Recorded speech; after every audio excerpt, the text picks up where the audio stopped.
Hello guys, what's up?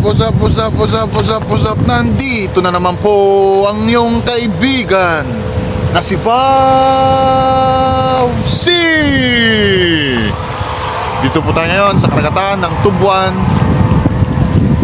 Labrador, Pangasinan. Oh.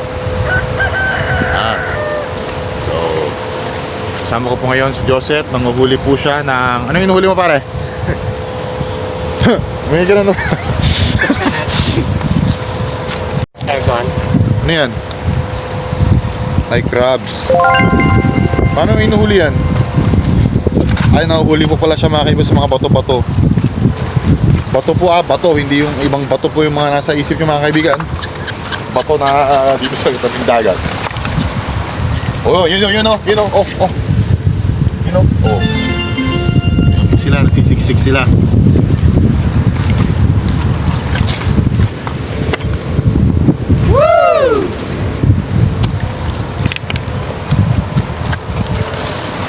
Yan po ang umagahan niya mga kaibigan. Ayan.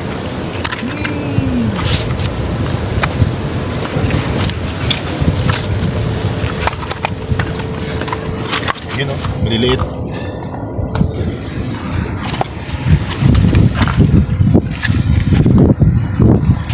Yun, malaki. Huli mo na. Alam mo na. Ay, hindi lahat nakakain ba?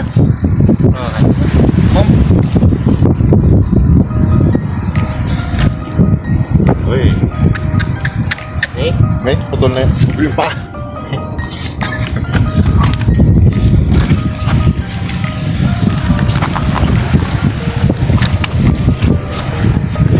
Along kayo mo na lahat ng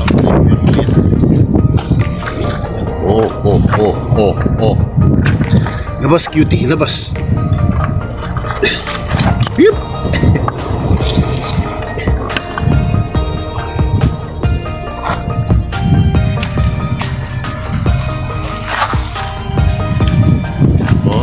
Uy, ganda ng sunrise, oh. Perfect.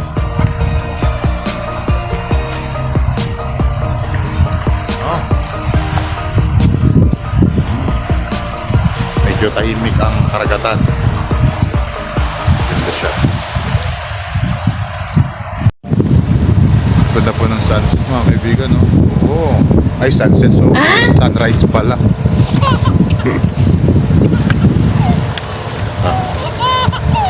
Nakita niyo po ba yun? Yun yung tower doon. Hindi yata makita. Masyadong malaki. Wow! Diyan po banda ang National Power Corporation or NAPOCOR. Yan pong lugar na yan is Sual, Pangasinan na po yan. Ang Sual, Pangasinan po ay isa sa 10 pinakamayamang bayan sa buong Pilipinas. Marami pong magagandang lugar diyan sa bayan ng Sual.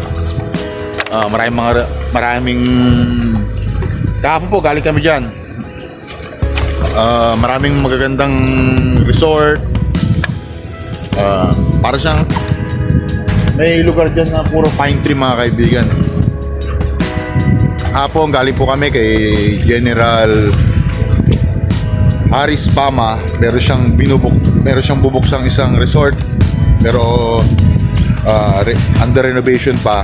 Isa kami sa mga napili niyang mag-renovate ng isang phase ng kanyang lupa. Isang 3.2 hectares na resort. Tingnan niyo po sa mga videos ko. Tingnan niyo po. Nandiyan po yung pagpasyal namin sa resort niya. Pero gagawa po ako ng panibagong vlog doon sa iikutin ko po yung buong resort niya. Maganda po yung resort niya. Malamig. Kumbaga para kang nasa Baguio. Maraming pine tree po doon. Maraming pine tree. So, dito po nagtatapos ang ating pamamasyal dito sa tabing dagat.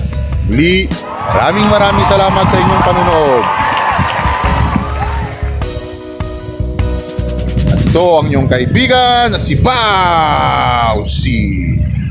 Mga kaibigan, huwag niyo kalimutang i-like, Sa hindi pa nakapag-subscribe, sa mga hindi pa nakapag-subscribe, mag-subscribe na po kayo sa aking channel at i-click ang notification button para lagi updated ka sa mga bagong videos ko. And that's it. God bless.